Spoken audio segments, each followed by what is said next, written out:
Hey everyone, welcome to today's video. So recently Nifty has crashed by more than 3% and this has happened after the HDFC was crashed by more than 10-15%, about which I have discussed in detail in my previous video. In case you are curious, you can check that out.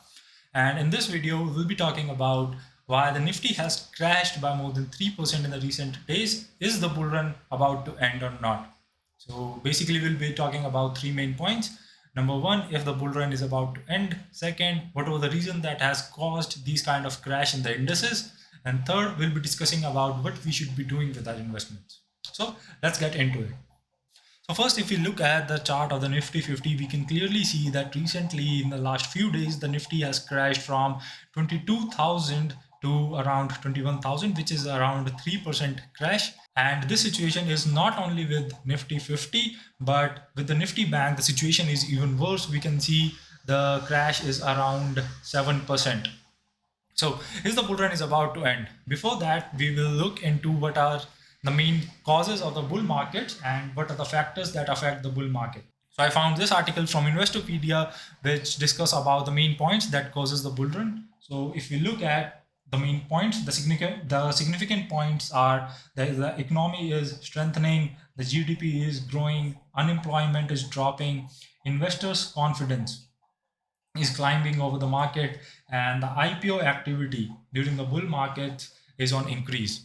So these are the main 3 points, which are GDP, investors' confidence, and the IPO activity, which causes the bull markets. So if you look at the GDP growth, I found this article, which is saying that India is going to be the largest economy by 2030 and is growing for around 6 to 7%, which is obviously good for the markets, and the GDP is likely to grow in the future.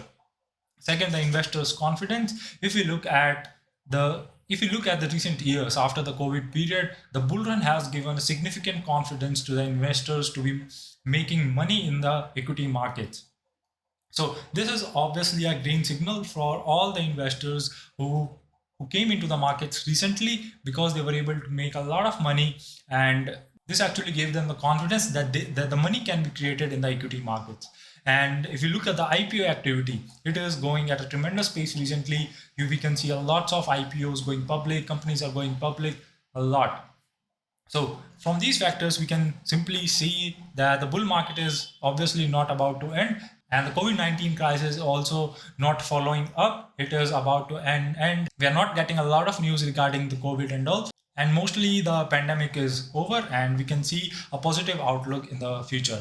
Moreover, some of the few trigger points like the elections, Indian elections, US elections, interest rate cut, all these are good for a healthy bull run in the future. So in the long term, if we see, there is a good probability that we are still in a bull run, and the Nifty can hit anything like 27, 28, more than 30,000 by the end of this year. Now, if we look at the chart, we can see that the bull run starts when the crises are over. So if we look at the period of 2008, this was the period where the financial crisis was. This was the period when the financial crisis has happened. So from 2009 all the way to 2019, we had seen a massive rally in the markets.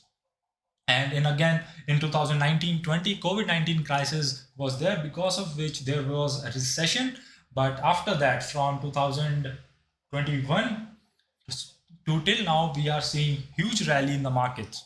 So according to me, this trend is going to continue for at least this year, and because of the reasons that I've already talked about, the elections and the interest rate cuts. But what we can see is the volatility in the markets, because budget is going to be announced recently, and the elections are also coming in April, May. So the only thing that we can see is the volatility, but in the long run, the markets are going to rise. They may not rise in a linear fashion like this. There will be some kind of volatility, and at this particular times when the markets are its dips, we should be buying more. This is for the long term, but if we look at the short term perspective, what has actually happened?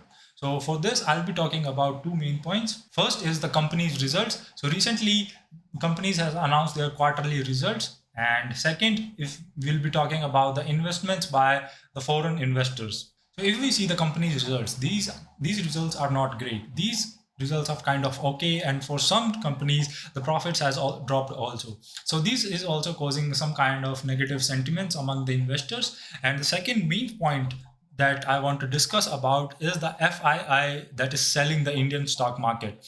And and in just like 20-25 days, 27,000 crores of outflow has happened. This is the main concern, that the foreign institutional investors are cutting down and they have offloaded a major amount of money in the last few days, because of which this crash might be anticipated. But in the long run, it is going to go up. But now the question arises what we should be doing with our investment. So the best bet at this particular time is going to be that if you are invested in the markets, rather than doing lump sum investments, we should be more focused on the SIPs, or the best thing to do would be to buy at these kind of dips. We cannot time the market, we cannot time the lowest of the dip, but what we can do is whenever we see this kind of volatility and crash in the markets, we can buy more at that time. Because in the future, because of the major macroeconomic situation, the market is going to rise, and this is going to be very helpful if we buy at the dips. So that's it for today. See you in the next one.